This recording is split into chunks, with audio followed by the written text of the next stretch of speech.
Greetings and salutations. We're back with some hardcore one talent challenge. Now, as you saw in the last one, the sorceress died. Mostly my mistake. I went into a room, bunch of rat men stabbed me, didn't make it out. These things happen. This is let's see. Let me think. I lost the druid, the sorceress, a barbarian.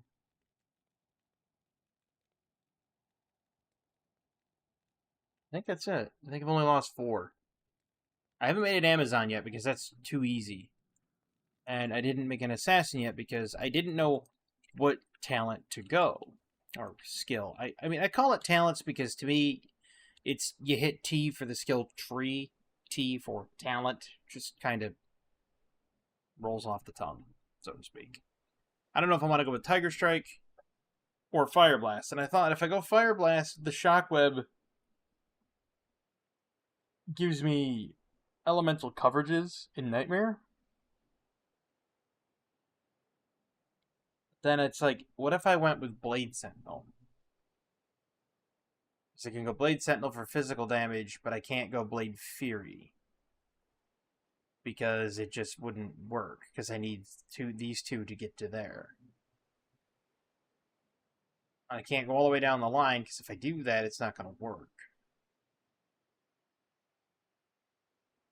Because then anything that's immune to fire, I'll just die. So I'm thinking Fire Blast into Shockweb. I'm not 100% certain this is going to work. I also thought about going like Tiger Strike into Cobra Strike. That way I've got my life and Mana Steel. I've got my damage and my attack rating. But I don't have elemental damage. It's like Fists of Fire I could do, but if they're immune to physical fire, I'm kind of screwed. So I'm still undecided on it. But we'll get there. Now, there's been so much that I've been doing recently. This is both online and offline. Online, I've been paying attention to a lot of things that have been happening, whether it be I can't even say politically, because I don't pay much attention to politics. I pay some, but not a lot. Like, I don't sit there and, listen to C-SPAN while they're talking on the floor of the Congress. I don't do that. I mean, there's certain things that I would say I'm passionate about within politics, and that people really need to read, founding documents, because you could learn a lot from reading the founding documents and interpreting them as they are written. People could learn a lot, actually. But I digress. I've been noticing that there's this huge brouhaha between. I don't need keys. What did I pick those up for? It's a big brouhaha that came up between some individual and some VTuber. It popped up in my Twitter feed. And yes, I still call it Twitter. Even though everybody's just like, don't call it Twitter. The reason I still call it Twitter, I use the website. I type in twitter.com. Guess where it takes me? Twitter. So it's still Twitter. That's never going to change. It's always going to be called Twitter because until they change it so that twitter.com is a dead domain name, there it sits. Twitter.com. But no, I was checking my Twitter feed and I saw a thing that was actually Asmongold was actually talking about it because I guess somebody wanted to throw him under the bus somehow. And he went on a 2-minute. I can't really say rant, but he went on a 2-minute, rather heated explanation. I'll just leave it at that. About this individual, and I thought, okay. Now, I can understand getting upset because somebody's, calls you out on something that may or may not be accurate, but for nearly 3 minutes, I mean, one would think you might have a little bit, something better to do with your time. Maybe not. I don't know. But I've never really watched any of his content. Um, I I know that he's very popular with a lot of people, and he's very unpopular with a lot of people. Key thing to remember, though, in life is it's not a popularity contest. Truthfully, it isn't. And the reason being is because you have people out there that you're obviously they're never going to agree with you. They're never going to agree with you, and they're never going to get along with you. They're never going to like you. And you want to know what? That's perfectly fine. A-okay, thumbs up. Reason being, you're not meant to like everybody. You're not meant to get along with everybody. That's just not how it is. Because each person has actions and reactions that have shaped how they have become the person they are. And in those actions and reactions, everyone becomes the product of consequence. It's true. As if you were to take somebody and put them out on a, say, take them and their family, like anybody they really get along with, right? The people that they can talk with and that they're related to, or if let's say they're married, take a married couple, take them out, give them like a deserted island to live on, and they have all the stuff they need. They have food source, they can farm crops, etc., whatever. They've got everything they need to survive, and you leave them there. And you leave them there for year, 2 years. What inevitably happens? They either get along or they don't. And the only reason they wouldn't get along is if there was reasons they weren't getting along before they went out there. But you make them completely removed from external stimuli. When you make them completely removed from external stimuli, you'll notice a pattern. That people that get an external stimuli creates an X factor, so to speak. I'm going to speak from an anecdotal story. I went to this going away party. I was going away for a friend. They were moving out to the West Coast. And I went to this going away party. And there was this individual, and she was just kind of listening to just everything around her. She had her own little drink. She had her own friends. They were all off, chattering away. I saw a friend that I knew came up. He was a former Marine. Good guy. I was sitting there talking to him, and I was telling him about how one time I got stopped by the police for truancy. I was 28 at the time. And the officer saw me walking to the post office, pulled his car over, got out, walked up to me, he's like, "Can I talk to you for a second?" "Yeah, sure." And he just kind of sat there for a second. He goes, education is important, right? And I'm like, yes. He's like, that in order to get that education, you need to be in school, right? And I'm like,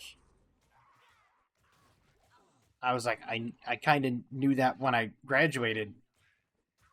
And he kind of looked at me and he goes, "No." And I was like, "Yeah."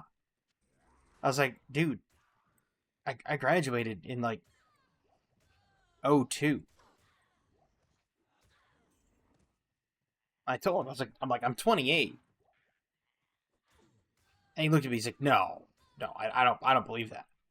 I was like, we could go to the post office. We could go to it's a small town. Everybody knew me. Everybody knew what year I graduated. And I said, we could go to 7-Eleven. I said, the clerk's son was in my graduating class. So, like, you want to go talk to her if down at 7-Eleven? She'll tell you how old I am. Because I didn't have any ID on me, right? I mean, he's like, why would I carry ID? I live, like, less than 5 minutes from the post office. So I was like, wait, what do I need ID for? I'm going to the post office to go get the mail. And so Whose handiwork lies buried here? to verify this story, we go to the post office. The postmaster's like, yeah, he's already graduated. He's 28. And I didn't say anything. I'm just standing there. He's just like, how old is this individual here? And she goes, the postmaster just kind of looks at him and goes, he's 28. Why? And the officer's like, no. And I'm like, yeah. I was like, I had an Atari growing up, man. Like, I've existed for a while.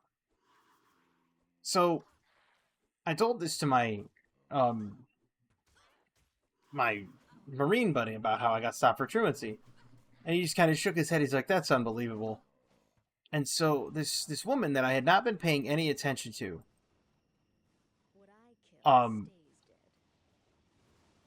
turns to me and says, wow, you look good for your age. She's like, you don't look your age. And I thought to myself, that's thanks. That's awfully curious, right? It's not like she was hitting on me or anything. Not at all. And I knew she was friends with another person I knew. So I waited. About 24 hours later, messaged the friend I knew. I said, I got a question. I got back up. Okay, what's your question? I said, your friend, and I gave her name. I said,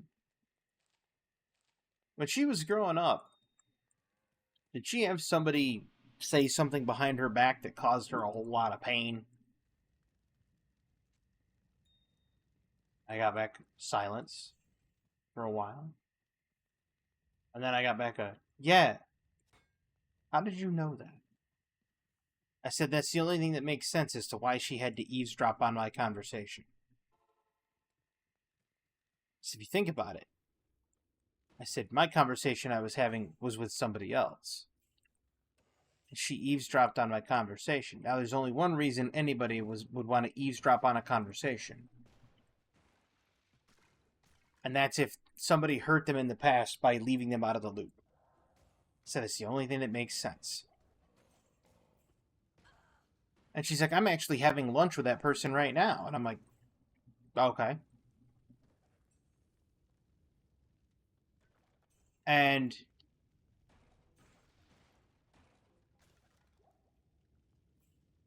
he's like, but how did you know that that's how it was? I said, it's human reaction. I said, when a human gets... I said, when an event pops up in their life, everybody's a product of circumstance. And it's how they react that matters. The event occurs, and then the person that it happens to either doubles down on their aforementioned behavior. So they'll either, wow, why couldn't I have gotten that on my sorceress? Look at that. Warmth, frozen armor, and ice bolt. Would have been gorgeous, but nope. Anyway, I said they either double down on their actions beforehand, or they 180, depending on what happened. I said if somebody's doing something before an event occurs, they'll either, like I said, there is no in between. They don't go halfway.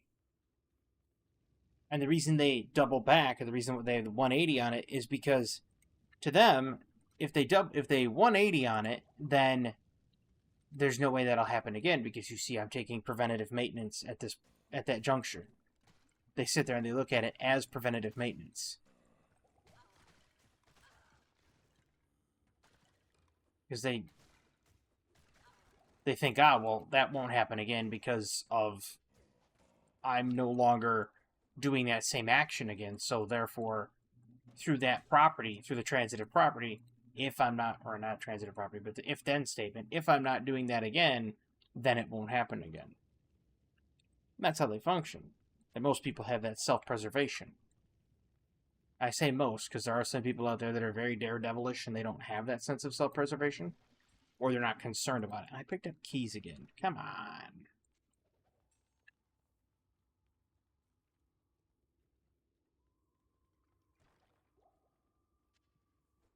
And so everybody becomes that product of circumstance, right? And for some people, it's not even an X factor that happens to them. Sometimes it's an X factor that happens to a family member or to a friend. They'll see the event unfold and they'll see how what their friend was doing beforehand. And then they'll go, whoa, wait a minute. I'm not going to do that. Is it the right thing to do? Well, maybe. Makes you extremely cautious. But at the same time, they're learning lessons watching others, which is always a good thing. Because if you can learn a lesson watching someone else, yeah, it sucks to watch friends make an error. But if you can learn a lesson from it, then it wasn't wasted, right? So, like, I just picked up low-quality boots because I'm a buffoon. For example, let's say a friend gets injured making the wrong turn on a one-way street. Whether it be cyclist, vehicle, motorcycle, doesn't matter. You hear about it, and you think, well, should have paid attention to the road signs, and, they're laid up because they got a broken leg or whatever. And so they're sitting there, they're like, well, I'm not going to do that again. So they don't. And you look at that and think to yourself, well, I'm going to pay more attention to the road signs now. Or more attention to the people on the road. That way I'm not the vehicle that hits them in the future, so to speak. So your actions end up being shaped by another person's tragedy. Right?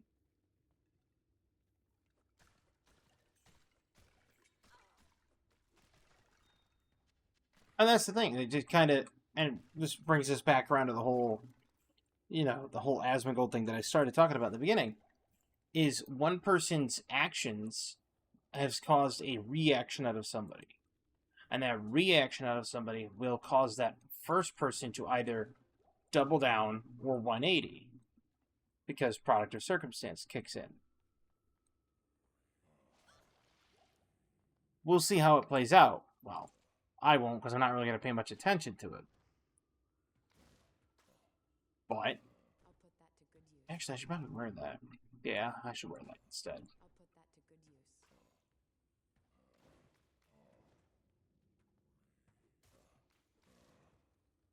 And that's just the way that's just the way I see it.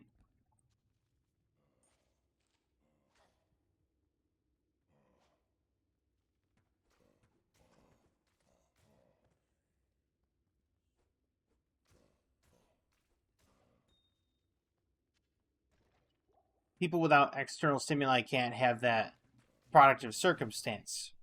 Like if they do have it, it's to a much lesser degree, because they're not being influenced from an outside source coming in and affecting how their daily life is run.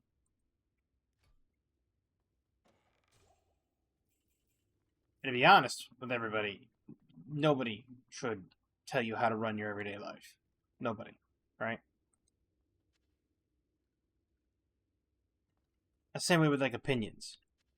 And there's times that I'll have an opinion, whether it be unpopular or popular or just a complete and utter me being a semi troll here, or being oafish somewhat.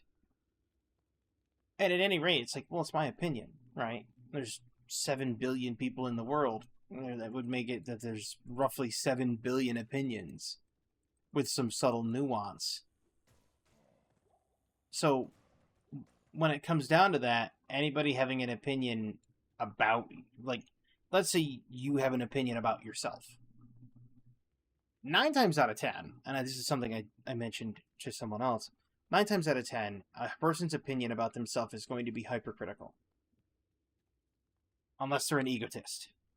If they're an egotist and they're egotistical, they're going to think so highly of themselves, you won't ever hear back from them because their ego will be eating itself at that point. But if they're self-aware, and they're highly self-aware, they will, in most cases, be critical of themselves. And they will look at themselves with said critical eye. Which is interesting because we're so quick to criticize ourselves, but never to criticize another, even if the critique is warranted. Right? Now, I'm not one against people critiquing, right? You can take a look at the comment section on my retirement video. It's full of critiques. And I just shoulder it. It's like, all right, whatever, thank you for the feedback. Because why not thank it for the feedback? It's feedback, right? Their critiques are noted, whatever. And then it's just, you just thank them and move on. Most people won't critique, though. Most people will think it's better to say nothing and be thought a fool than to open your mouth and remove all doubt, right? And so they'll hold their critiques, they'll hold their tongue, but they'll criticize themselves very heavily. I never understood that, right? I mean, I too was guilty of critiquing myself for a long time. Long time. About halfway through high school, I just kind of sat there and it's like, yeah, you know what? I know I'm fat. I know people really don't care for me. Do you want to know what? Doesn't matter. Because at the end of the day, I like me. And when it counts, and when it all comes down to brass tacks, that's really the only opinion that matters to a person. And that is, if you tell a person, you don't like them or whatever, that sounds like a you problem, not a me problem. There's a lot of people that get up in arms about that and think, well, no, you should really try to make yourself better for them. And no.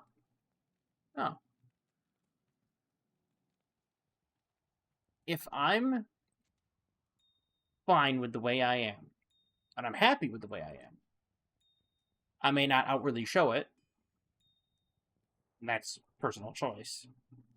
And the reason that's personal choice is due to the fact that happiness can be weaponized and will be weaponized by most people. Just so you know. I say most, and it's a minor majority. It's like 52% of people will weaponize happiness against another person. Solely because they don't want you to be happy. Because it's something they themselves cannot have.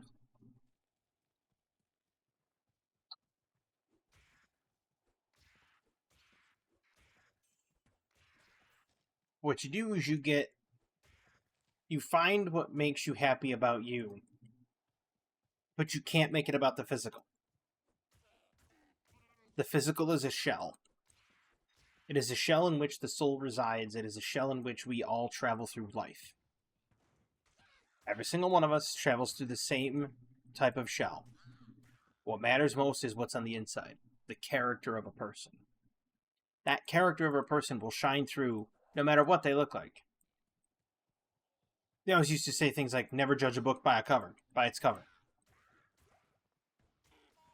And in the literary sense, I have found a couple of books that are definitely worth judging by its cover. However, in the personal sense, I would not recommend that. Because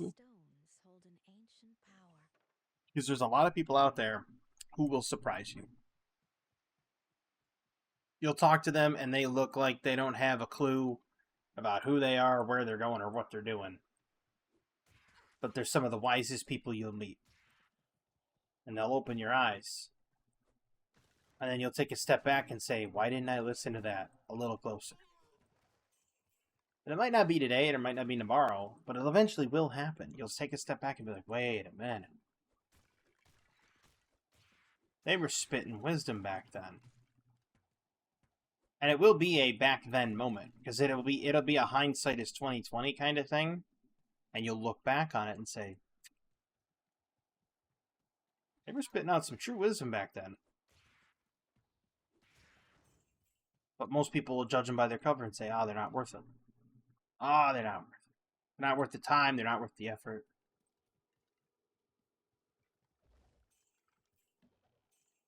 Let me tell you, this is from personal experience. Having lived it growing up through high school, having lived it growing up through a lot of things, and even to a lesser extent, sometimes here on YouTube in the comment section, because there are some people that are meh. They're ne'er-do-wells, or they're just trying to be cheeky, or what have you. Don't give it any headspace. Just don't. I don't. I still responded to him. I didn't block him. Wasn't snarky, didn't get into an argument. Was very cordial. Just thank him for their feedback and their statements and their comments, and and in some cases agreed with them. Said, hey, the videos are not for everyone. Not supposed to be. They're supposed to be for the people it resonates with. It's never going to resonate with everybody. Not everything on the planet resonates with the same frequency. There you go. And if everything on the planet doesn't resonate at the same frequency, then how can you expect all the videos to resonate with everyone? You can't. Which is why my philosophy when starting this YouTube channel, way back in the day, was to just have fun doing what I'm doing. I'm doing it anyway. Why not just videotape it, throw in some bits of wisdom here and there, and just enjoy the ride? You know what I mean?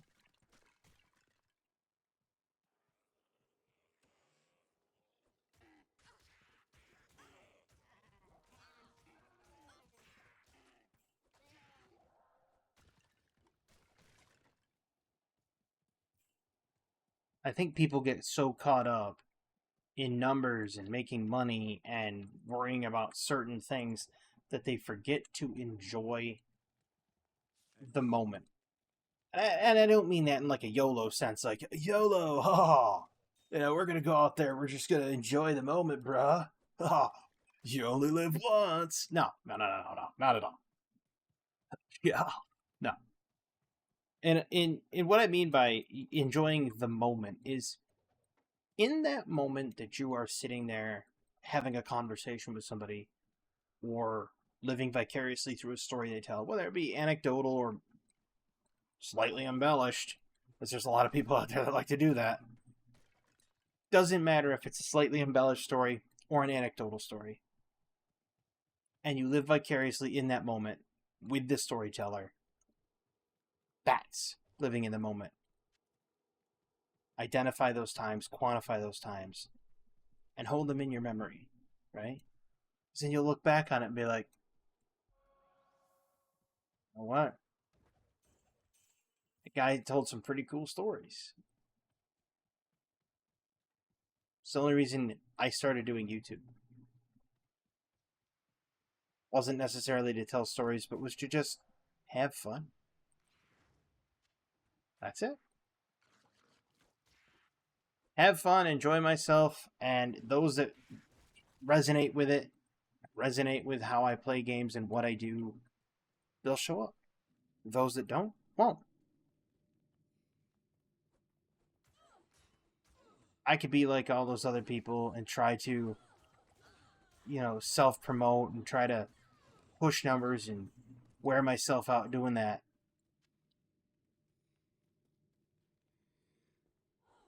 Why? Why? One of the ancient philosophers said, I forgot which ancient philosopher it was. I believe it may have been Confucius, but I could be wrong. All I know is it was an ancient philosopher. And they said, and I'm paraphrasing, that if you swim against the river current, you will do nothing but wear yourself out. If you swim with the river current, you will overshoot your target.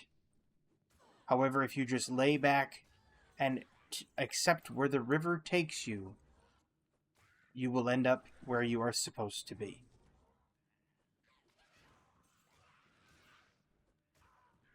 And that's very poignant.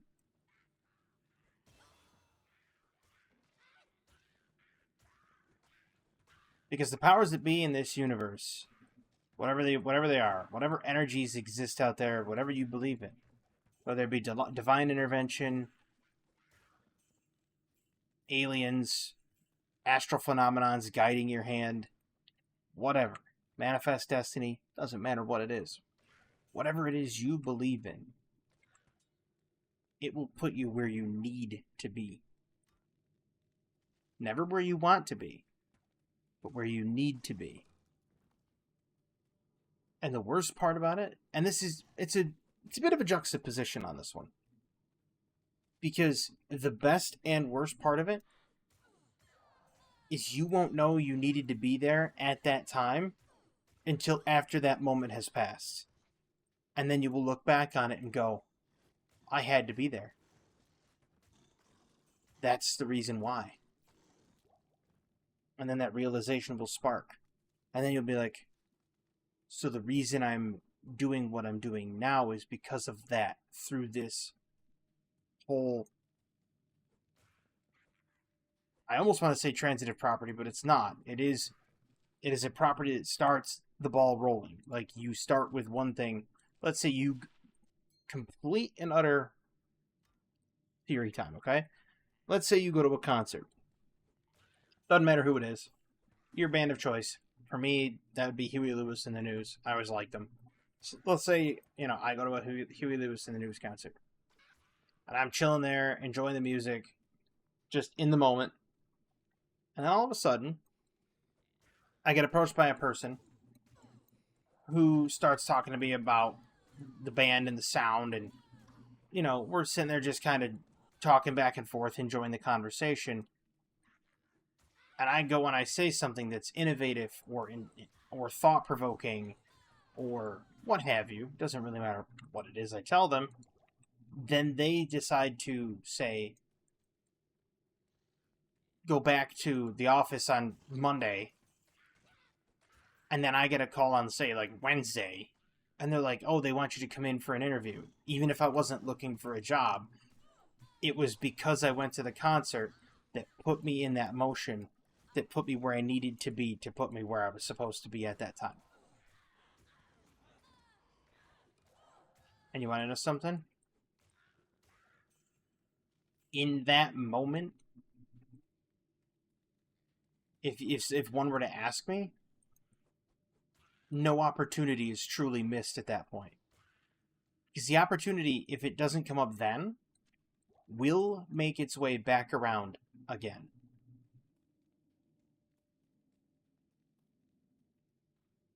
And people would say, well, wait a minute. How can the opportunity, if you miss it and it passes you by, how can that possibly come back around? Because it's where you're meant to be.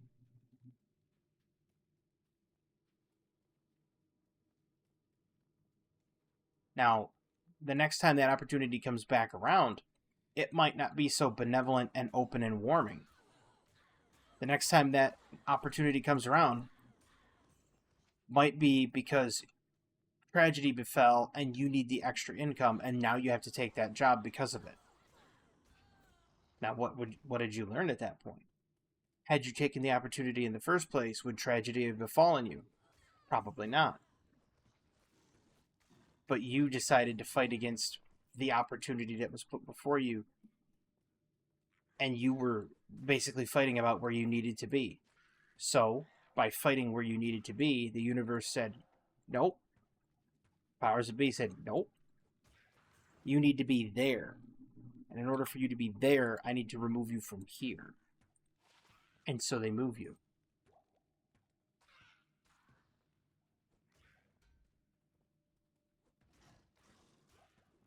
Now, people like to say, well, wait a minute, doesn't that mean you lose free will? No, you have the free will to deny it. You have the free will to completely deny it. But when you do, it'll come back and you will eventually go to where you're supposed to be. It'll happen.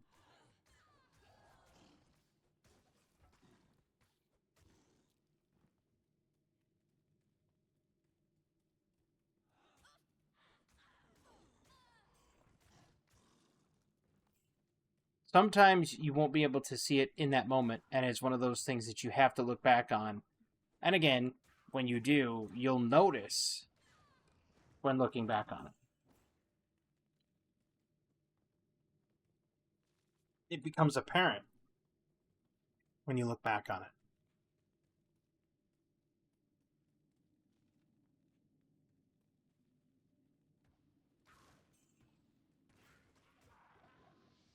And that's kind of why this channel embodies that whole I'm gonna be where I need to be. Know what I mean?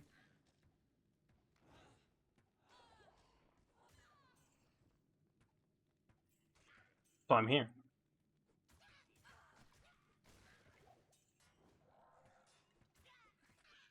And the weird part is, it was my friend, Dylan, who tried to get me to do YouTube ages ago. He said, you should get into YouTube. Back then I was streaming. I said, oh, no, I got a pretty good thing going on my stream, you know. I was hemming and hawing about it. And he kept saying, you should get to YouTube, you should get to YouTube. Where did I end up?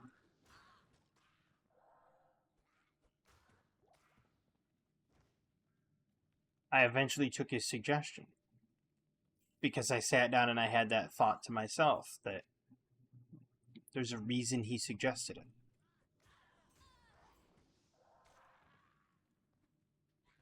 And in all fairness, I have not looked back at all. I have not looked back at the streaming time and said, you know what? I miss it.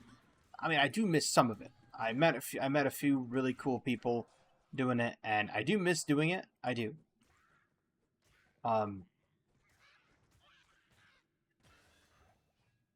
But I'm sure that if I was to say something like, oh, you know, if I was to open up dialogue with one of these people and say, hey, you know, would you be interested in doing a collab for a video? I guarantee you they would be there. Like, they would agree and they'd be like, absolutely. In fact, I might. Don't know when, but I might do it. Keep a lookout on that, because I've been thinking about it. Say right now, though, it's not going to be a Fortnite collab. No. Not going back to that travesty.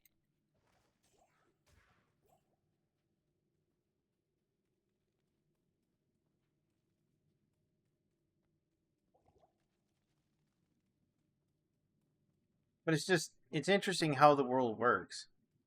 Because, I mean, I look back on it, and when I do, I look back on it with a third-party perspective. This is something that not a lot of people can do.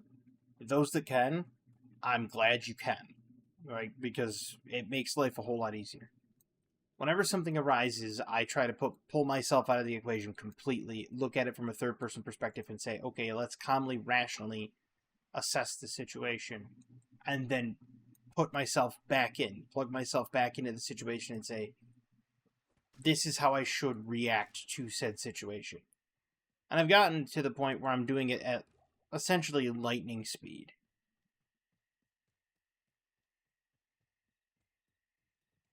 Being able to disconnect from a situation, take a look at it objectively, analyze, assess, etc., and then plug yourself back into it is a skill that, like I said, not everybody has.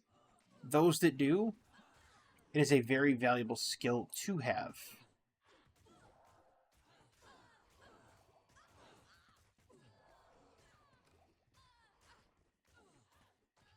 because it allows you to kind of disarm every situation without the need of actually having to be, waist deep in said situation.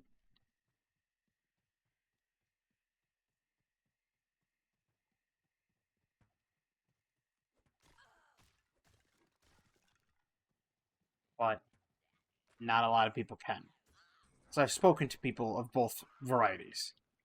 I've spoken to people who have not been able to pull away from the situation and look at it from a third party and say, well, what advice would I give myself if that was me going through it, right?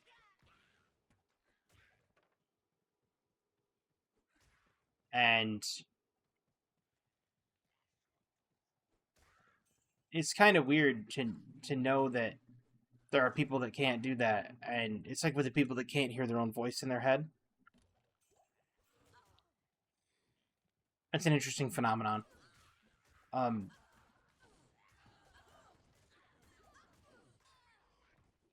that aside, I've met those people, and I said, well, why didn't you think about it? They said, oh, I just did it. And they didn't think really much about it. They just did it. And it's like, you can't just be the Joker from, Batman, The Dark Knight, and be like, I just do things. 9 times out of 10, that's not good.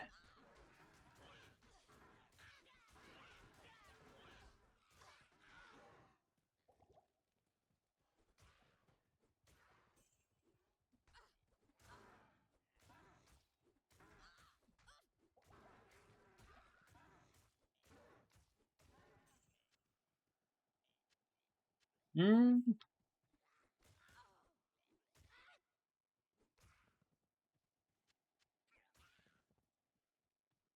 that was interesting.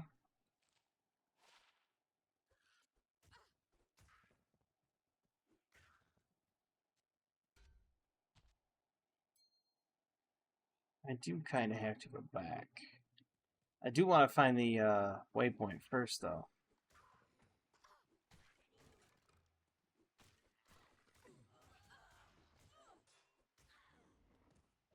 How has this tree escaped corruption? Doesn't look corrupt to me. The whole area doesn't look corrupt to me.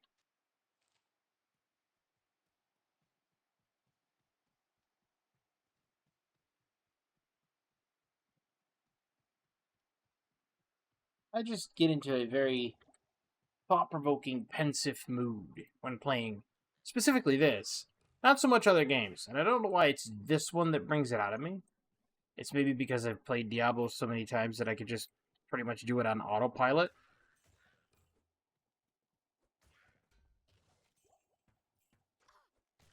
That might be it.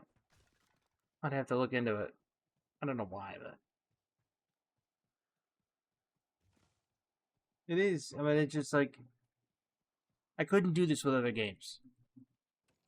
Right? Other games I actually actively have to think about what I'm doing or what I'm saying.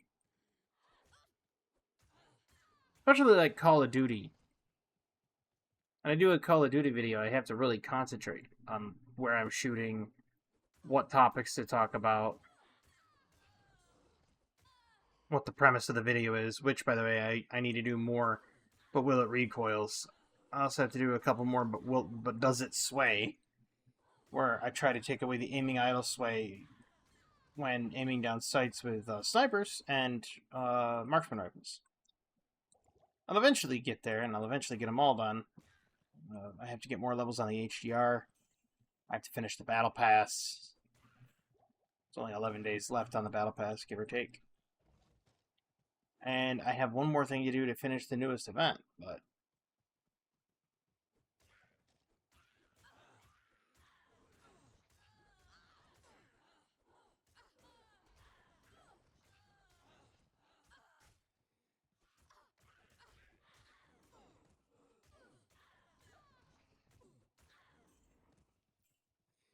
man, what should I put into? Should I put into the explosive trap or Tiger Strike? I don't know. I'm still debating on that.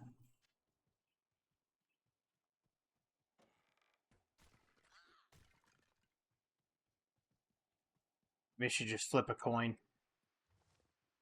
I don't have a coin readily handy.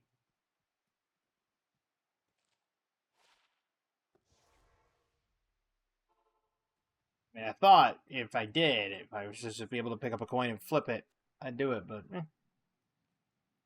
I didn't find the waypoint yet either. I do need to find it.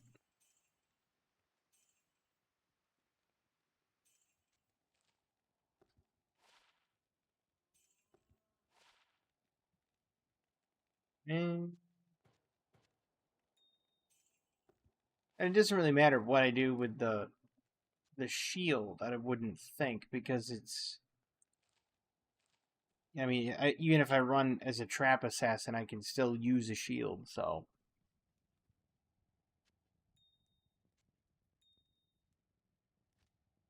interesting. I'll put that to good use.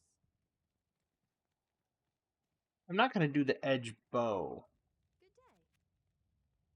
so that's out. Normally I would do that, get the Thorns aura going, but that only works for things like Summon Druid,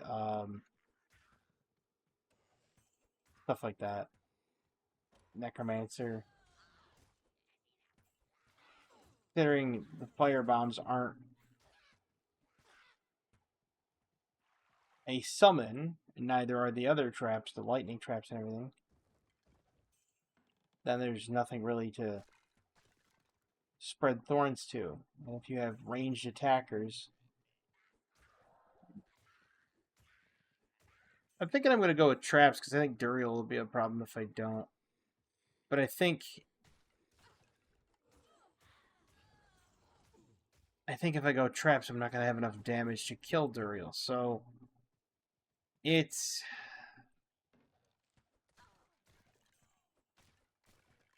I don't know. It's beginning to look a lot like a bad idea.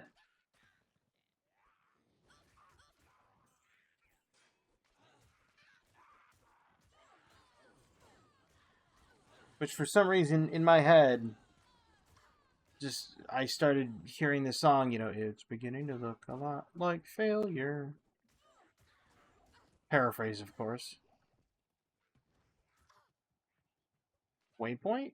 Where are you?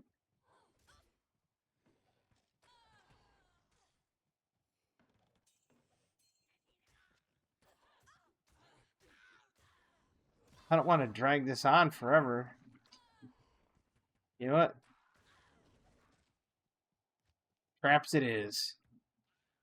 So we're going to put points into... I can still hit for 95%. We're going to need some energy, so yeah, we're going to put some points into there. And Fire Blast is what it is.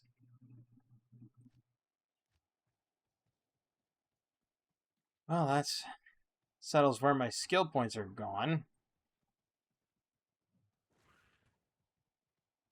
Okay. Might need a little bit of faster cast rate. At least I hope. I find it weird that these traps do more damage than, say, a sorceress's firebolts.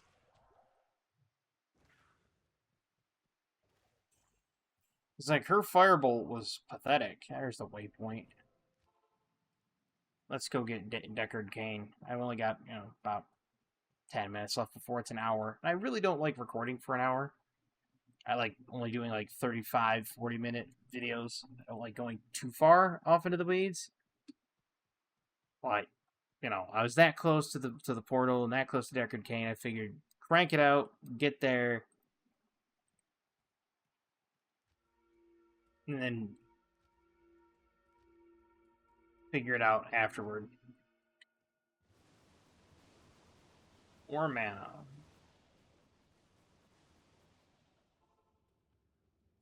Tristram, the first to fall to Diablo's wrath. There you go, Deckard. Cain, go to the rogue camp. Dorkard.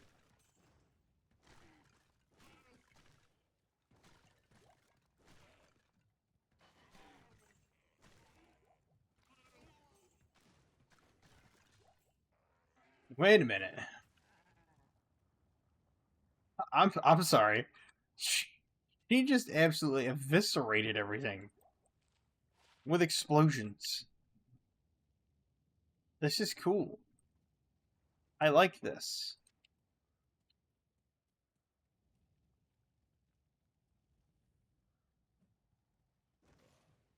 I need mana.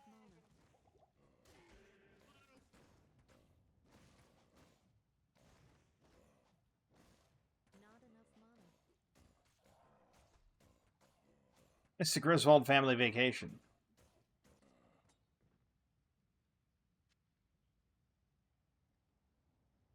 One of the worst loots I've gotten from him. Game. But we've got Deckard Cain. And we've got the Darkwood Waypoint. I'm going to get back to the Rogue Encampment. And I've officially selected traps to throw. Ooh, crew throwing knife. They sell pretty good. I do like trap assassins. I do. I've played very few of them though. Over the years, I've played very few of them. But this is gonna be different because it's not one of those, set the traps down and then the traps, start blowing fire through everything. No, it's not gonna be like that at all. Because I'm not gonna have that many points. Ooh, 4 mana.